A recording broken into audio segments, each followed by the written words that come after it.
All right, guys, so the NDA has been lifted, and we have a lot of information about what pre-beta Necromancer is going to look like. So we're going to go through all of the skill lines that the Necromancer gets. I'm going to go through the active abilities, the ultimates, and the passives, and I'm going to talk about what I think we're going to see with Necromancer to come and how I think it's going to impact the game, especially in things like PvP. Alright, so let's take a look at the first tree. We're going to take a look at the offensive tree of the Necromancer, the Gravelord tree.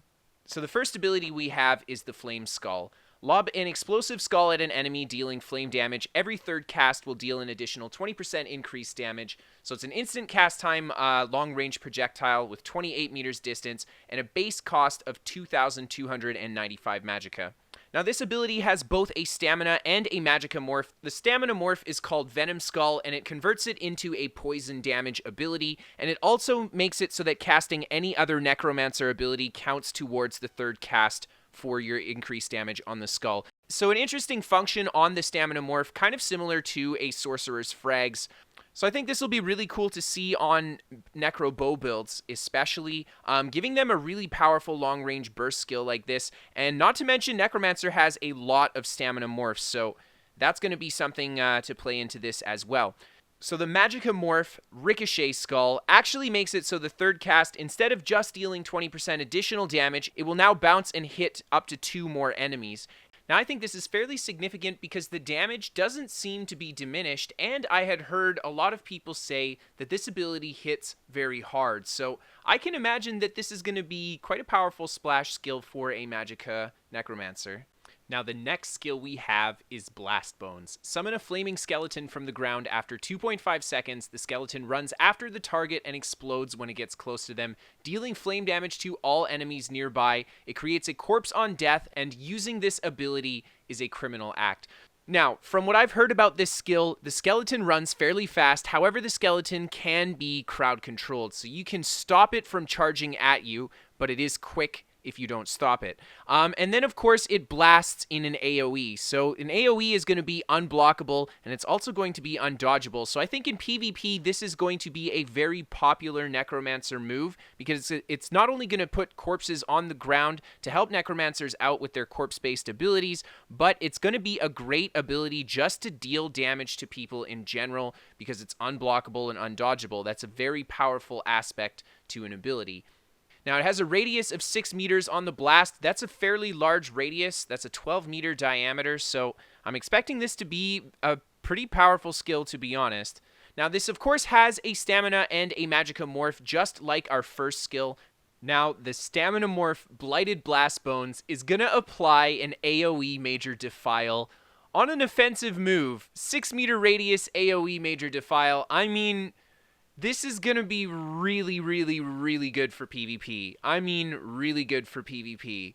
Yeah, and we're going to take a look at some of the other Necro abilities they have too, and they have some abilities that I think are going to be really good against specifically Zerg busting, and this is one of them.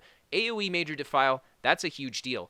And then, of course, we have the Magicka Morph, which is going to increase the damage of your subsequent skeletons by 10% for each skeleton you send, up to 70% additional damage, and this is yet again a fantastic Zerg bust move. It's not the AoE Defile, but putting even more damage on that AoE explosion. And of course, on top of it, the spammability nature of the Magicka Morph means that you're going to be putting a lot of corpses in that area as well. So I really like to see how this will turn out. I can't wait to get on the PTS to test out this move specifically.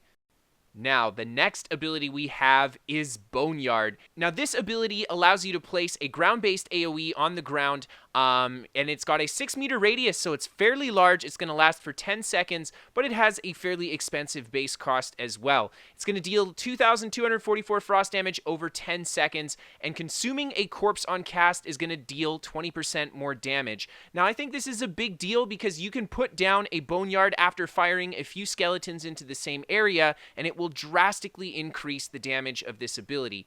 An ally standing in the graveyard can also activate the Grave Robber synergy, dealing frost damage to enemies in the area and healing you for the damage done as well. So it also offers a little bit of a synergy as well.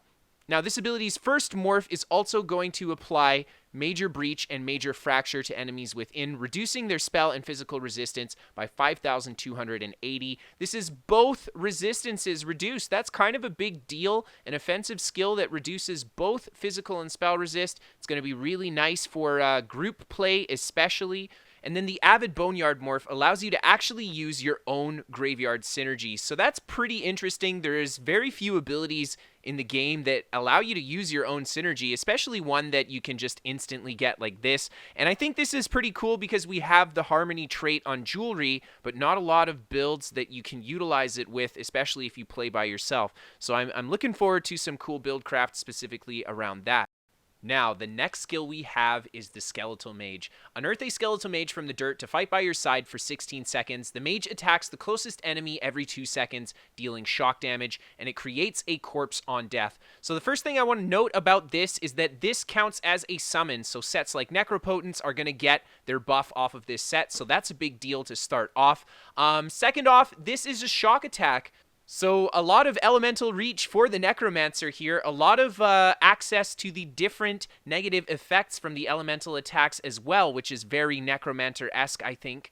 And then finally, this will also create a corpse on death. So that's going to be great for your skills like Graveyard. Now, the base cost of this ability is 2,700 magicka, and it lasts for 16 seconds. So it is a pet that you'll have to resummon every 16 seconds. So kind of like a buff attack more than anything else. So the first morph we have is the Skeletal Archer, and this changes the attack to deal physical damage, and then each attack will increase the damage of the next attack by 10%. So yeah, an interesting change for the Archer here. I like this because there aren't a lot of distance, damage over time, stamina abilities. So this is adding more to it, which I really, really like. And then, of course, this Mage can be CCable like the other summons that we have. So I think that it's going to have some good counter to it as well. And then the Magicka Morph changes it to an Exploding Mage. And that means when the duration expires, it deals shock damage in an AoE blast to enemies around it.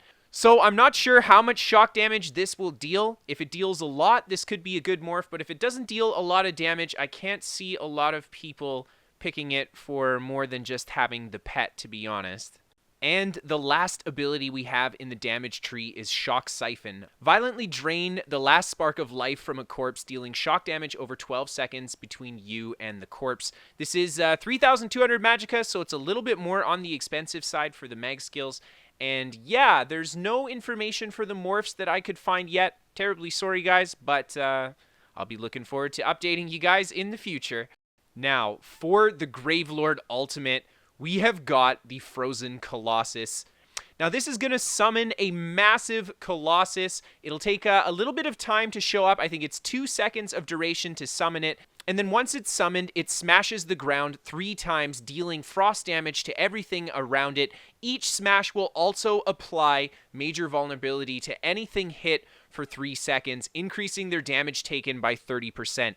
Major vulnerability is an incredibly powerful debuff. Now Necro has a lot of really strong debuffs. To put major vulnerability on the ultimate, oh my gosh, this is going to destroy people in PvP. This is going to destroy Zergs in PvP. 30% additional damage taken. If you're running a glass cannon and you have this debuff on something, they are dead, period. That is going to be an insane ultimate for smashing a Zerg. Now, it of course has the cast time, and I need to stress that it does have the cast time. So it'll be very interesting to see how this plays out in PvP.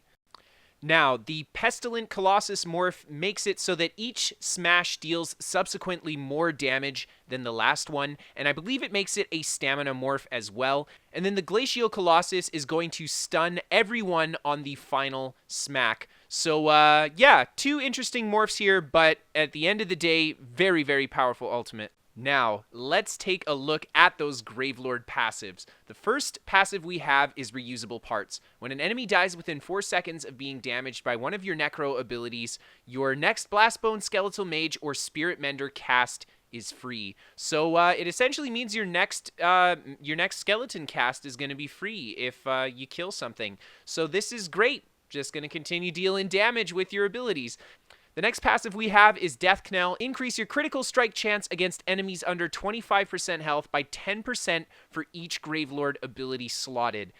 Yeah, that's a massive amount of crit chance increase. And this is both your weapon and your spell crit will be increased by 10% per ability you slot. It'll be very easy to have near 100% crit rate when your opponent is in execute range on the Necromancer. This is really interesting because it opens up a lot of different build opportunities, specifically a low crit Necromancer build that has incredibly high execute potential once their opponent drops below 25% because of that massively increased crit rate. So I really think this passive is going to be interesting to see how it works out. Is it going to be overpowered? That's the big question. We're going to have to see. 100% crit rate plus maybe some bloodthirsty jewelry. We could have a really nasty build on our hands. Now, the next passive we have is Dismember. While a Gravelord ability is active, your spell and physical penetration is increased by 1500. This is a fairly good damage increase of around 3 to 4%, so not bad all around. And then the last passive we have is Rapid Rot. Increase the damage done with damage over time effects by 10%. I like this passive because there is no passive that increases your damage over time for any class, so this is very unique. I really like it. Pairing with the increased penetration, I think a damage over time Necromancer is going to be really strong. Now, taking a look at the Bone Tyrant, or the tanking tree of the Necromancer, the first ability we have here is Death Scythe. You slice into your opponent, dealing magic damage, healing yourself for 25% of your max health for the first enemy hit, and an additional 3% of your max health for each enemy hit, up to 5 additional enemies. So this is our first HP-based skill on the Necromancer. It is a cone target, so it's an AoE-based skill as well. It's got a radius of 7 meters, and it's got a cost of almost 3k magicka. I think that this is probably going to be based off of your health for the amount of damage it does as well. And that's just my assumption. I don't know, and I haven't heard any information about it, but I'm going to assume that this is a health-based damage ability too. Now, the Ruinous Scythe Morph will also apply heal absorption to enemies that you hit for 2 seconds, negating 2,000 damage of healing that they receive, and it also converts it into a stamina ability. And then the Swift Scythe is going to add an additional 10% healing of your max health over 5 seconds. So all in all, this seems to be a very powerful hit point based heal, especially the Swift Scythe Morph. 35% of your health is quite a bit. Good heal, comparable to the Nightblade Cloak, so I think it's going to be a great skill for the Necromancer. Now, the next skill that we have is the Necromancer armor buff, Bone Armor. You wrap yourself in hardened bone, giving you both major ward and major resolve, so you get both the resistance from it, and then at the end of the duration, it creates a corpse for you to use. So interesting synergy with the rest of our Necromancer skills. It's going to last for 18 seconds, and it costs 4,000 magicka, pretty standard for an armor buff. Now, the two morphs are Beckoning Armor. While active, enemies who strike you with ranged attacks will be pulled towards you once every 3 seconds. Holy man, that's a huge deal. In PvP, this is going to be incredibly trolly. I cannot imagine this. I'm just waiting. I'm waiting. This is going to be some trolly stuff, man. Necromancers are going to be very hard to attack with ranged attacks, especially if they're in a group with armor like this. And then we have the Beneficent Armor buff, which is going to reduce the cost of your skeletal summons just across the board by 12%. So just synergizing with a summonable Necromancer. So there we go. I really think that Beckoning Armor is going to be a bit much. Every 3 seconds pulling someone in. I don't think this is going to last. Maybe we'll see a nerf here. Maybe we won't. Time will tell. Now, the next skill that we have is Curing Cadaver. You sap the lingering health from fresh corpses, healing you for almost 3k health and an additional 75% per additional corpse on the ground. This has a radius of 12 meters and the cost is free. So I would say this is very comparable to a Templar's Repentance. However, I'm going to imagine that the healing power off this is going to be a lot better because well, it says a base 2,970, but I'm not sure how that scales, and I'm not going to be sure until we test on the PTS. Now, the first morph of it is Mortuary Mending. Each corpse you consume grants you major protection for 1 second, reducing the damage you take by 30%. That's a really good ability, man. A free access to major protection. Of course, you have to have the corpses on the ground, but it's easy to get those corpses with a Necromancer, so I can imagine that it will be fairly easy if you do your rotations right to have a fairly high uptime on major protection, which is a very, very powerful buff. So we'll see how that goes. And then we have the curative boon. Each corpse you consume gives you 5 ultimate. And the same thing here. How much ultimate will we be able to generate as long as we keep putting more corpses on the ground? Very interesting skill for the Necromancer, and I'm interested to see how this functions in-game. So the next skill we have is Bone Totem. And this places a totem at your feet that gives all your allies minor protection for 8 seconds, and then after 2 seconds, the totem also fears your enemies, holding them in place for 4 seconds. So it's a fear similar to the Vampire Drain stun, if you've ever seen it, versus the fear from the Nightblade that sends them wandering off in a direction. So I think this is going to be a strong ability. It's got a fairly large radius, 8-second duration, minor protection for everybody, and the fear. Very good crowd control slash ally protecting skill. So the first morph we get is the Remote Totem, which allows you to summon the totem at a distance, and I think this one's going to be really good for PvP, especially considering we have to wait 2 seconds for the fear. You'll be able to time a big AoE fear on a group if you place this properly. And then the second morph we have is the Agony Totem, and the allies can activate a synergy Pure Agony, which causes enemies to take magic damage over 5 seconds and applies minor vulnerability to them for the duration, increasing their damage taken by 8%. Oh my gosh, Necromancer has got all elemental damages and major minor vulnerability, major minor protection. I don't even know what to say, guys. This is a great skill. I think this has a lot of synergy and a lot of use in large group scenario. 1vx2, I think this is going to be a great hold your ground skill as well. So very interesting ability from the Necro here. All right, so the last normal ability we have is Grave Grasp. Summon 3 patches of skeletal claws on the ground in front of you, snaring your opponent for 50% for 5 seconds, so a nice big snare there, and afflicting minor maim to the opponent. Yeah, what the heck? We've got all the buffs, all the debuffs. Let's put minor maim in there too. Oh my gosh, man. What a fantastic debuff to have for tanking. Really great. And the fact that this is summoning patches that are AoEs, we've got 18 by 5 meters, a 1 second duration to get these to arm. And yeah, this is going to be great for tanking, like big time. And then we've got our first morph here, the Empowering Grasp. Hitting you or your allies grants them Empower for 56 seconds, increasing the effect of their next light attack by 40%, and then hitting the Skeletal Mage or Spirit Mender enchains them for 5 seconds, increasing their effectiveness by 40%. So this is very interesting because you can actually cast this ability on your friendly players or a friendly summon in order to make it stronger. And I think for a summonable Necromancer, especially something like shooting the Shock Mage or something like that, this will be a very powerful ability to give to them. And then the final morph that we have is Clutching Grasp, and each patch can immobilize the first enemy hit for 4 seconds. Really, really good, man. That snare, the immobilize, and the minor maim, really nice stuff. Now, for the Bone Tyrant ultimate, we have got the Bone Goliath transformation. Now, this ultimate turns you into a Bone Goliath, and it increases your health by 30k.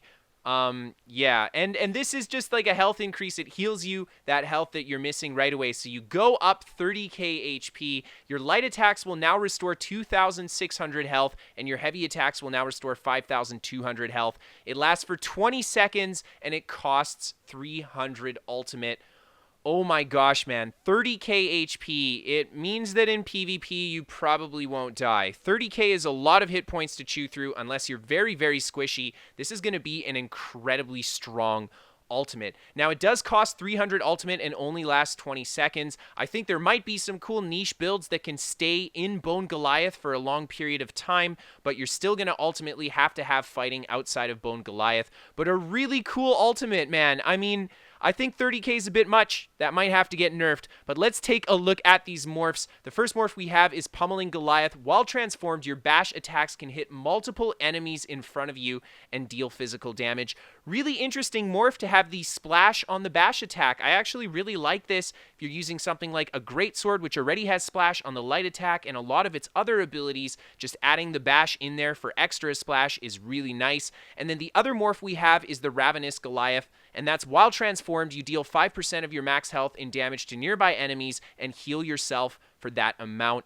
Really cool ultimate. I can see a hit point based Necromancer really taking use of the Ravenous Goliath morph, especially with the 30k additional hit points from transforming. Oh my gosh, man, this is going to be a very interesting ultimate to see in game. Very interesting to see how people utilize this in their builds.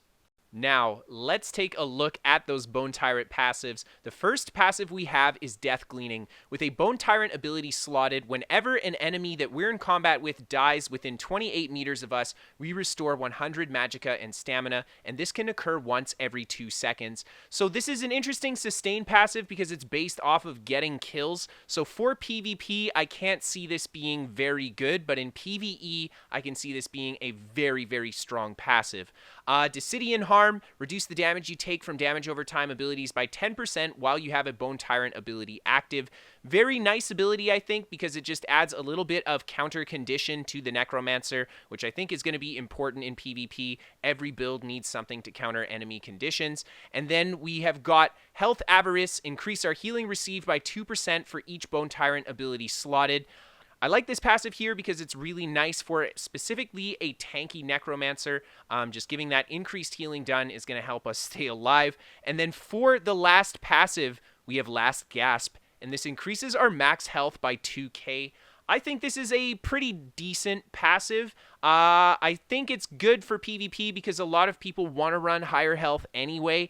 The Bone Tyrant tree also has a lot of abilities that really benefit from stacking higher max health, so I think it's good in that aspect too. And then, of course, if you want to play a squishier build in PvP, having 2k extra health means that you can forego something like hit points on your food for recovery or more damage or whatever you're looking for. So I think that it's a good passive because it offers kind of flexibility to your Necromancer.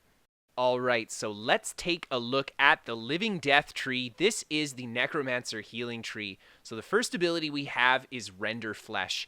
Now this ability will heal an ally in front of you on a pretty big area, 28 by 12 meter area in front of you, and it'll give them a good heal, but it will apply Minor Defile to yourself for 4 seconds, reducing the healing that you receive and your health recovery by 15%. It also has a fairly expensive cost. Now I know the tooltip that you guys see here is very low, but that's not really representative of how strong this skill is going to be. Until I get on the PTS, I don't know how strong the heal is going to be, but based on the fact that it applies Minor Defile to yourself, I'm going to imagine it's going to be quite a powerful heal, also based on that hefty cost.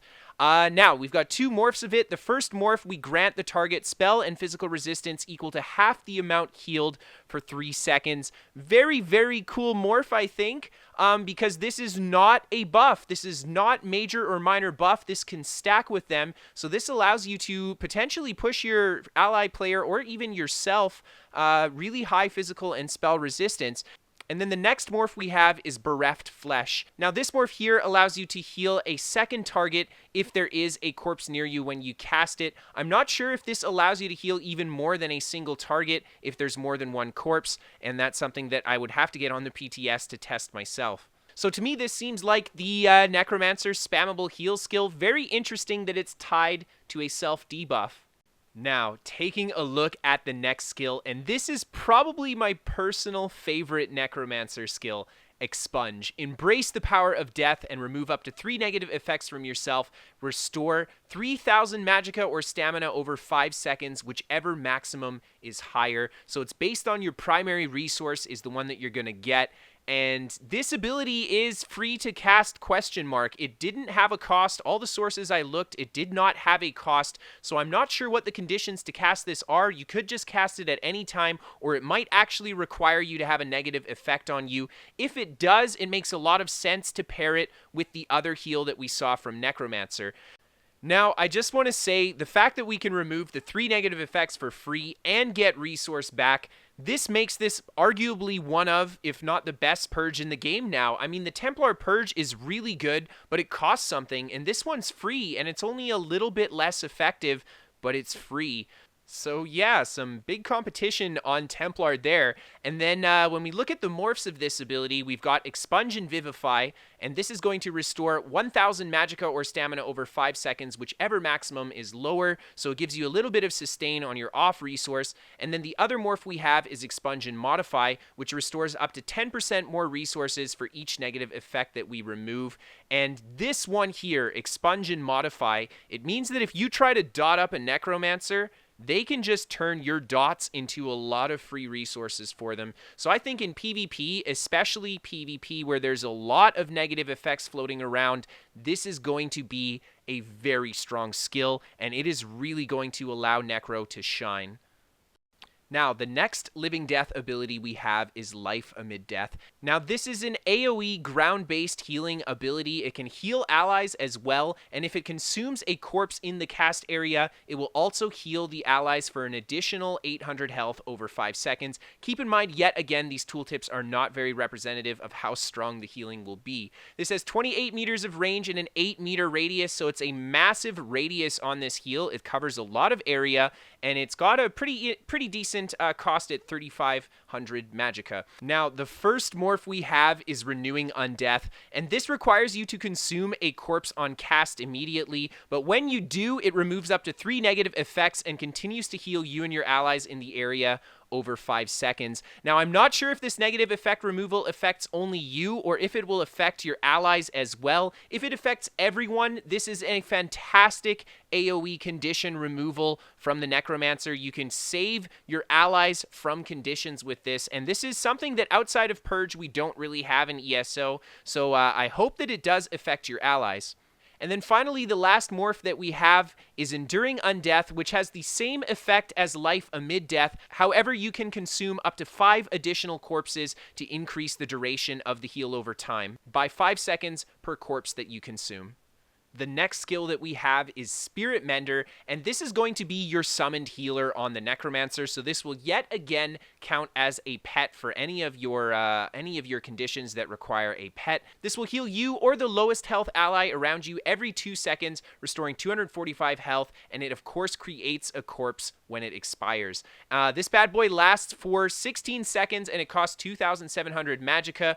And the first morph Spirit Ward, while active, 10% of the damage we take is transferred to the Spirit instead. Now, this morph here is going to be really useful for especially tanks that want to have a little bit of extra damage soak on them. It just allows you to deflect a little bit of damage off to your summonable, and even squishier builds. I mean, in PvP, 10% damage reduction is really nice. And where burst is really intensive and important, it can have a big impact. So I think this is going to be a very popular ability for a bulkier player or someone who just doesn't want to get bursted down. And then we have the Intensive Mender, and this reduces the duration of the healer to half of what it normally is. However, it increases the healing power on it by a lot. 716 versus 245. Like I said, these values are not representative of the amount of healing that they do, but if you compare these two values against each other, we can see that it's almost 3 times as much healing.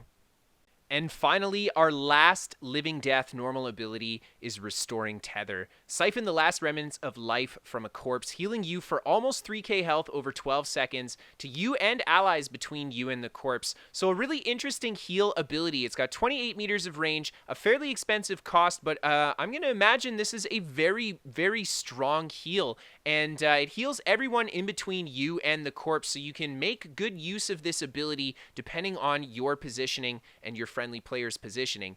The 2 morphs we have here, Braided Tether. Each ally between you and the corpse increases the healing done by up to 5% to a maximum of 30%. So a really huge amount of healing potentially from this morph here. And then the other morph we have is Adjacent Tether. The closer you are to the corpse, the more healing is done, up to a maximum of 30% more healing if you are right next to the corpse. And I think that the Adjacent Tether morph is more focused for someone looking to heal themselves off the corpse versus healing friendly players.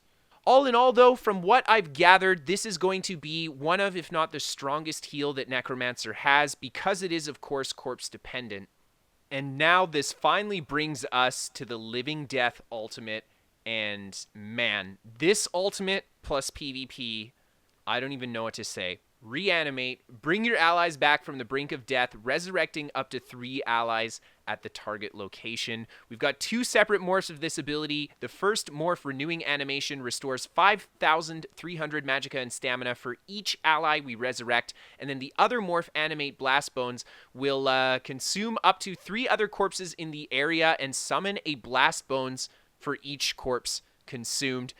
So, man, I mean, the morphs are good. Don't get me wrong. The morph that returns the resource, in my mind, is going to be absolutely insane. So just hear me out. Rezzing in PvP is not easy to do because players will prevent you from doing it. This is a free res for 3 allies. That's insane.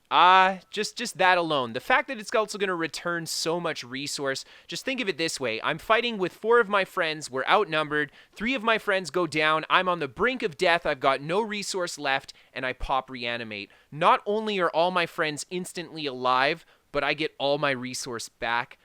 Oh my gosh, man. This is going to be a really insane ultimate in PvP. I'm not sure how it's going to affect PvP, to be perfectly honest, but one thing I know is that it's going to make 1vx very hard if your opponent team has a Necromancer on it. So let's take a look at those Living Death passives. The first passive we have is Curative Curse. While we have a negative effect on us, our healing done is increased by 8%. And I think this is going to be really good for Necro simply because their primary heal seems to put a negative effect on them. So yeah, this is going to be really good. Necromancer has really good condition removal though. So if you're removing too many conditions, you might not get what you want out of this. But this seems more like a passive defense than anything for when those conditions are applied. Now, the next passive we have is Near Death Experience. While you have a Living Death ability slotted, your critical strike chance with all healing abilities is increased by up to 20% in proportion to the severity of the target's wounds. This is really good. Increased crit chance is really good for healing. It's very important to give you very strong healing, and especially things like stamina builds that rely on big burst heals from things like Rally. This is going to be a very strong thing to have. If you have 50% crit rate and your health drops, you'll have like a 65+% chance to crit on your heal, which is really important. So I think this is a really, really good passive for the Necromancer. The next passive we have is Corpse Consumption. When you use an ability on a corpse, you generate 10 ultimate. This can occur once every 10 seconds. Here we see more ultimate generation on the Necromancer, paired with the one skill that we have that increases our ultimate per corpse that we consume. We can potentially have huge amounts of ult gain on the Necromancer, so a really good passive here, and most Necro builds, if not all Necro builds, will be consuming corpses. So I think that this is going to be a good passive yet again. And then finally, the last passive we have is Undead Confederate. While we have a Necromancer summon active, our magicka and stamina recovery is increased by 300. If anything, all of these passives are really showing us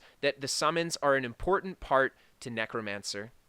So that's it, guys. That's the information we got from the lifted NDA. I plan on giving you guys a lot more of my thoughts on Necromancer in the days to come. I'm sure that there will be more information surfacing that maybe I missed here, but I hope you guys like this video. So my end thoughts on Necromancer are, it has a really interesting kit. I think that it's going to be very good in PvP because of how its abilities work, the corpse function, the rezzing ultimate, the condition removal. I think that Necromancer is going to have a really good spot in PvP. Now, something that I noticed about Necromancer that I actually didn't like is that they're lacking offensive stuff just in their passives in general. You know, Necromancer I think is going to have high burst, not because you can push really high stats on it offensively, but because you can have a lot of different abilities that stack together, like the Skeletal Explosion with other stuff on top of that as a combo. But Necromancer does not have any bonus increase to its physical, magical damage. It doesn't have a bonus increase to its weapon or spell damage or any of its offensive max stats,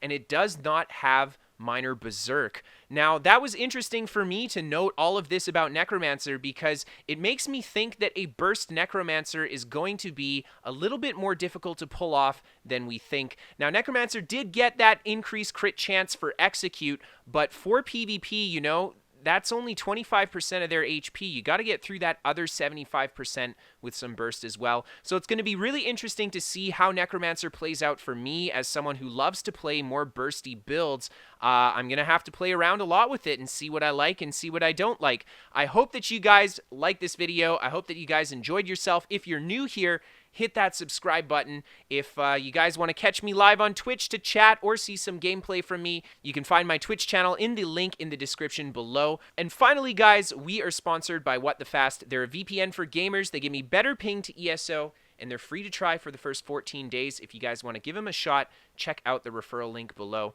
So thank you guys again for watching, and I hope to see you again next time.